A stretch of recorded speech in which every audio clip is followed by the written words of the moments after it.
Salut à tous, on se retrouve sur Civilisation 6 avec le Brésil, avec notre empire où on a la dernière fois posé quelques petites colonies que vous pouvez voir ici. Et voilà, on a aussi notre empire un peu plus central. Et on va commencer l'épisode par fonder une ville ici. Si vous vous souvenez, c'est l'Allemagne qui a rasé une cité-état. Il y avait un petit trou, donc on a maintenant notre ville de São Luís. Voilà, on a une ville en plus, ça fait plaisir. On ne peut pas se plaindre d'avoir une ville en plus. Je ne sais absolument pas quoi construire à Porto Alegre. Parce que je sais pas. Bon, je vais peut-être faire un archéologue alors. Ouais, je vais partir sur un archéologue, ça permettra de remplir le musée archéologique qu'on a construit il y a quelques temps. On peut aussi enfin profiter de ces ressources de salpêtre qui sont au niveau de Recife. Et on avait posé la ville il y a quelques temps et on va enfin au prochain tour pouvoir mettre une petite mine de salpêtre et enfin avoir une deuxième ressource de salpêtre. Comme quoi les colonies ça a du bon. On continue avec la production de colons, on en a un nouveau et je pense qu'on va l'envoyer encore au niveau de ce continent pour faire une colonie. Notamment voilà, ici il y a une petite case qui est disponible et je pense que ce serait intéressant de poser une ville juste là, donc je vais envoyer mon colon et il arrivera dans 14 tours, donc vu le rythme auquel on va, je vous revois à la fin de la vidéo pour cette colonie. Mais au moins on aura une ville de plus et on va faire un dernier colon avec Rio de Janeiro pour avoir une dernière ville en plus, au moins, ça me paraît intéressant. La construction de la cité interdite vient de s'achever au niveau de Belém. Je pensais pas tellement qu'on l'aurait parce que c'est une merveille que l'IA aime beaucoup, mais écoutez, ça nous fait une carte joker en plus dans le gouvernement, donc ça fait une carte de joker en plus. Ça fait des bonus qui peuvent être sympas, donc je suppose qu'on va devoir s'en occuper juste derrière. Et on va en profiter pour rajouter un peu d'or sur nos routes commerciales, ça fera toujours du bien à l'économie. Bon, j'ai un problème, l'Allemagne est en train de s'attaquer à Auckland. Sauf que c'est une ville qui fait que mes cases côtières ont 2 de production en plus, donc autant vous dire que je suis absolument pas content que l'Allemagne essaye de détruire Auckland. Donc je pense que je vais essayer d'amener quelques unités militaires vers Auckland pour potentiellement devoir défendre moi-même la cité-état. Ce qui va pas être facile, surtout que là Bon, elle a pas tient longtemps, surtout que je suis actuellement allié avec l'Allemagne. D'ailleurs, je sais pas très bien pourquoi est-ce que l'Allemagne peut attaquer ma cité-état alors qu'on est allié. C'est une alliance qui est un petit peu pas très équilibrée, je trouve. Mais bon, on va devoir faire avec et je vais essayer de sauver Auckland parce que moi j'en ai besoin pour mes rendements sur mes cases côtières. Ça a été assez important pour mon empire et j'y tiens quand même un peu. À part ça, on a beau être dans l'ère industrielle, ça n'empêche pas qu'il y ait encore la guerre de religion contre le bouddhisme. Notamment, j'essaye d'envoyer des apôtres en Inde pour finir de convertir leur ville et tuer leurs apôtres, enfin tuer théologiquement, hein, rassurez-vous. Mais ça, c'est assez compliqué de les déplacer. Il y a des apôtres un peu partout en Inde et le terrain est pas très pratique. Je sens que ça va me coûter très cher en foi, mais avec un peu de chance, on pourra se débarrasser du bouddhisme une bonne fois pour toutes. Là, on a également un super ingénieur qui ne sert à rien. C'est un ingénieur qui permet d'avoir un quartier en plus par ville, sauf que je n'ai aucune ville où j'ai atteint la limite de quartier et c'est un problème, donc bon. Oh, on a les premiers ingénieurs. Ce qui veut dire que dans 2 tours, on va pouvoir commencer à faire des chemins de fer un peu partout, ça va être très marrant, vous allez voir. Et on pourra faire des rails, construire des trucs un peu partout, ça va être marrant. Par contre, on a perdu Auckland. D'ailleurs, du coup, mes rendements sur mes casquetières vont être un peu tristes au prochain tour. On va perdre 2 de production par casquetière. Et bon. Au moins, je suis content de voir que l'Allemagne n'a pas détruit Auckland. Ça veut dire que j'ai encore une petite chance de libérer la ville. Donc, on va essayer de faire en sorte que la ville se rebelle. Et avec un peu de chance, on pourra récupérer Auckland plus tard. Et rendre à la cité-état sa liberté. Moi, j'espère que ce sera possible. Bon, je fais de mon mieux pour les combats théologiques, mais clairement c'est compliqué. On est sur des défaites majeures à chaque combat, et les apôtres indiens sont sur leur sol, donc ils ont beaucoup moins de mal à se battre. Et ça va être compliqué, c'est tout ce que je peux dire, ça va coûter cher en apôtres, tout ça. Bon, je vais voir ce que je peux faire, mais j'ai vraiment pas confiance. Je sais pas si vous vous souvenez de cette petite ville là, Campinas. Mais je pense que, au lieu d'avoir une ville qui ne sert à rien, on va pouvoir poser un aqueduc et un barrage, et ensuite mettre une zone industrielle qui aura un bonus de production plus 4, donc plus 8, avec les bonus, le doublement du bonus de zone. Et en fait, on va pouvoir utiliser les ingénieurs pour construire l'aqueduc et le barrage. Donc là, je vais pouvoir poser mon aqueduc puis mon barrage. Donc là, je vais mettre l'aqueduc. Bon, en fait, le côté importe peu, ce qui compte, c'est d'avoir les deux. Et de l'autre côté, on met le barrage. Et comme ça, on va utiliser les ingénieurs pour construire l'aqueduc et le barrage, pendant que la ville pourra construire la zone industrielle. Et je pense que comme ça va nous permettre de faire un peu avancer plus vite cette ville par rapport à ce qui était prévu, parce que clairement il n'y avait pas de gros plan prévu pour la ville. Donc ça implique ici que à Kurteba je construis un petit peu d'ingénieurs. Et là du coup je les envoie sur mon barrage. Bon, effectivement on a beaucoup de mal là avec notre petite gare religieuse. On vient de produire notre premier cuirassé, enfin un mini SGRS. Des bateaux qui sont assez forts et qui pourraient très facilement là tout de suite nous aider à prendre quelques villes si on le voulait. Donc j'hésite encore un petit peu à peut-être faire quelques petites gares côtières pour gagner quelques villes, peut-être attaquer des cités-états dont moi j'ai pas besoin.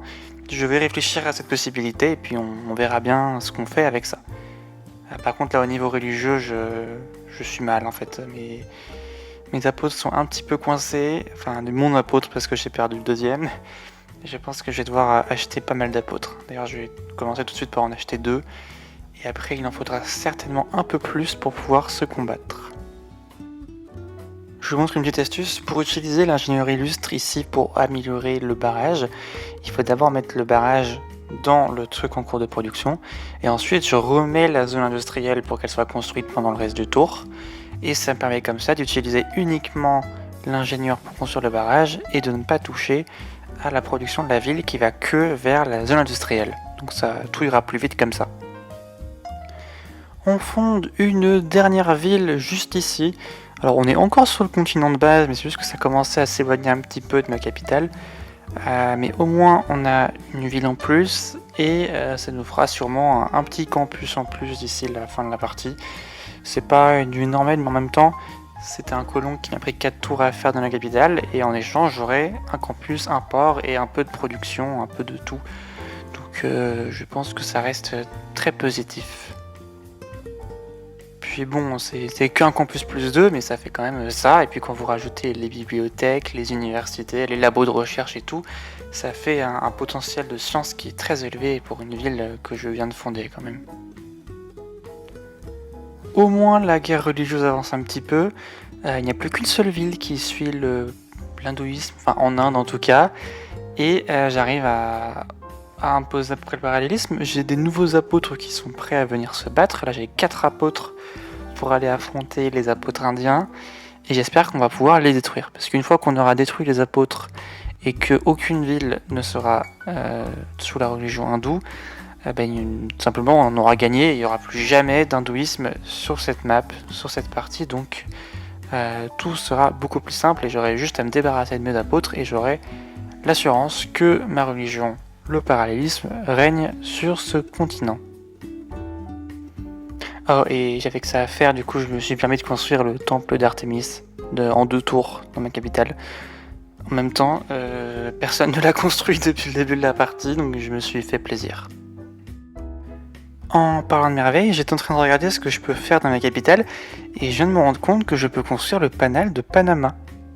Parce qu'en fait, ça c'est un terrain plat. Donc j'ai absolument pas pensé, mais en fait, je peux, si je veux, construire le canal de Panama pour relier ma capitale avec l'océan. Et je trouve ça tellement drôle que je pense qu'on va essayer de le faire. Sauf que personne d'autre sur la map va le faire, de toute façon on voit tout le monde.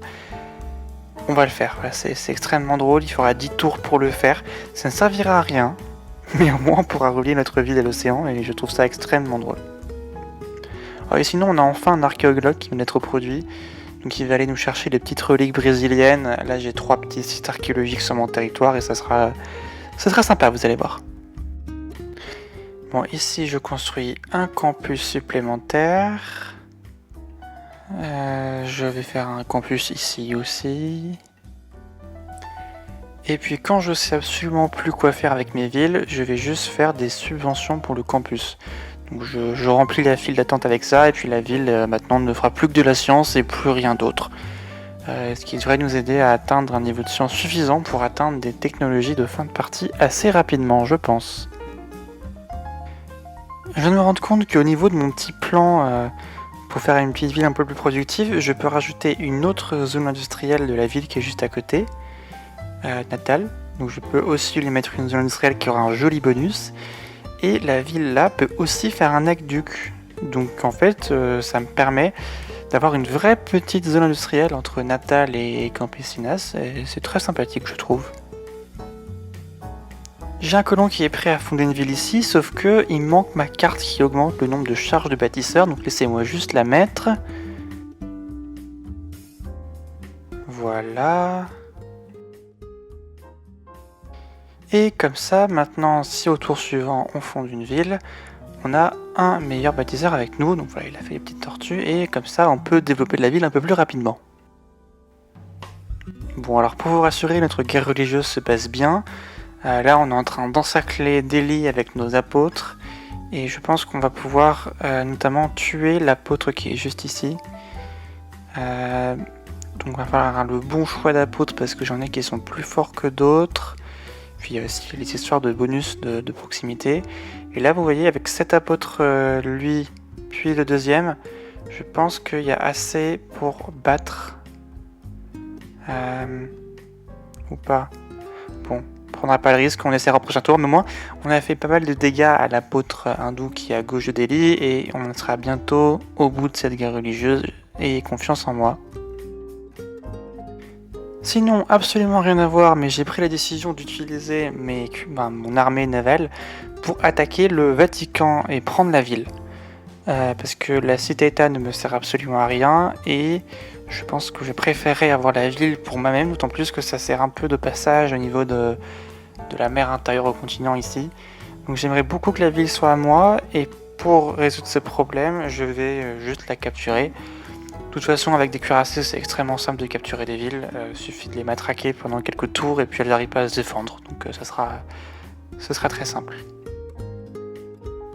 Hop, on retape la ville.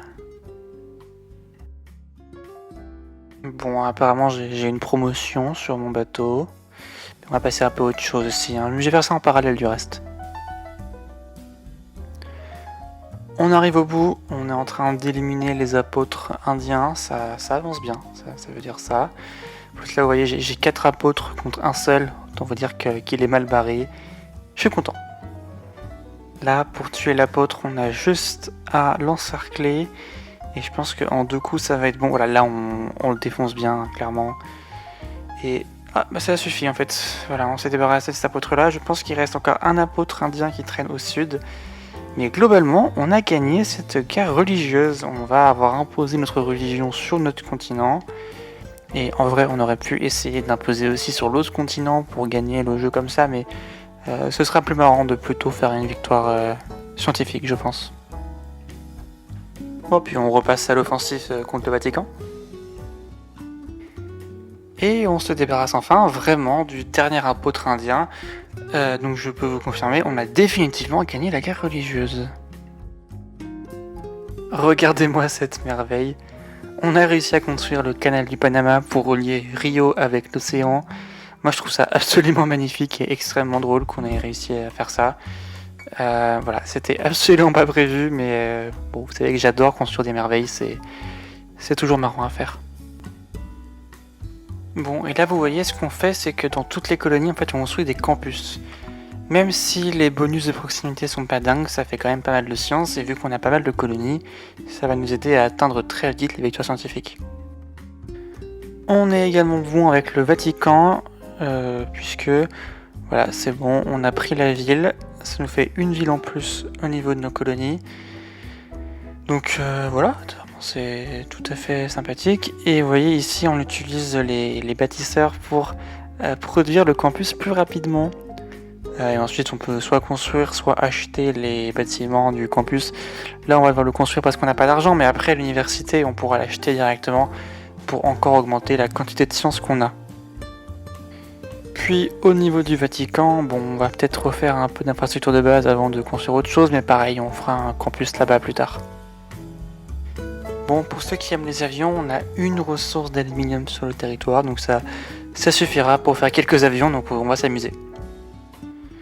Bon, et d'ailleurs, on enchaîne les âges d'or à un point, en fait, je sais même plus quoi faire. Je pense qu'on va prendre réforme de la monnaie. Voilà, réforme de la monnaie, parce que ça évitera de se faire piller les routes commerciales. C'est juste plus du confort qu'autre chose à ce niveau-là.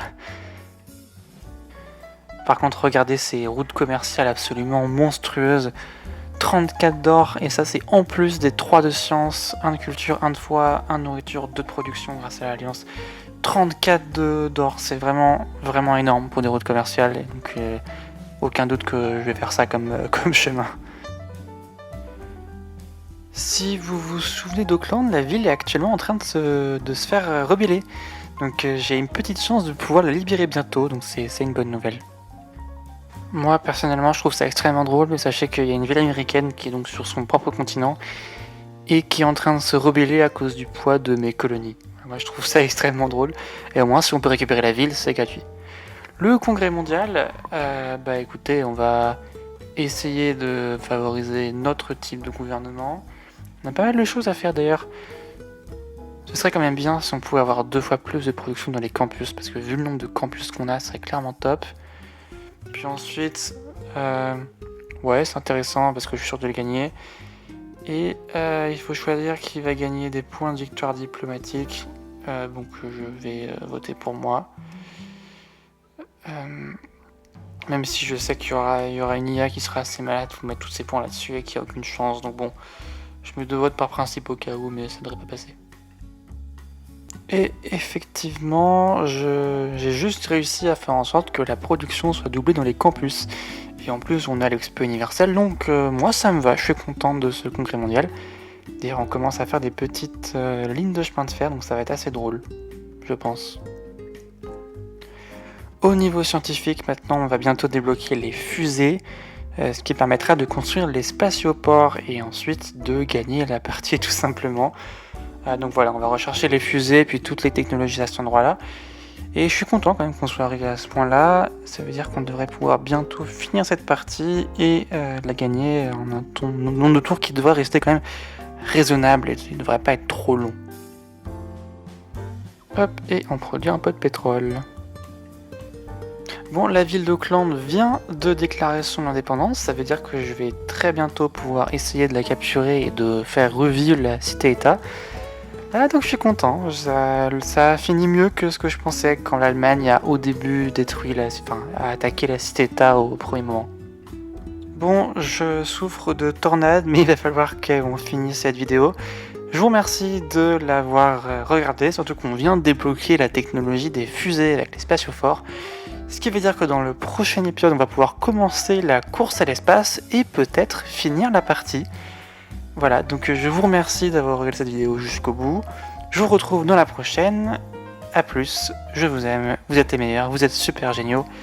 Et on se retrouve bientôt.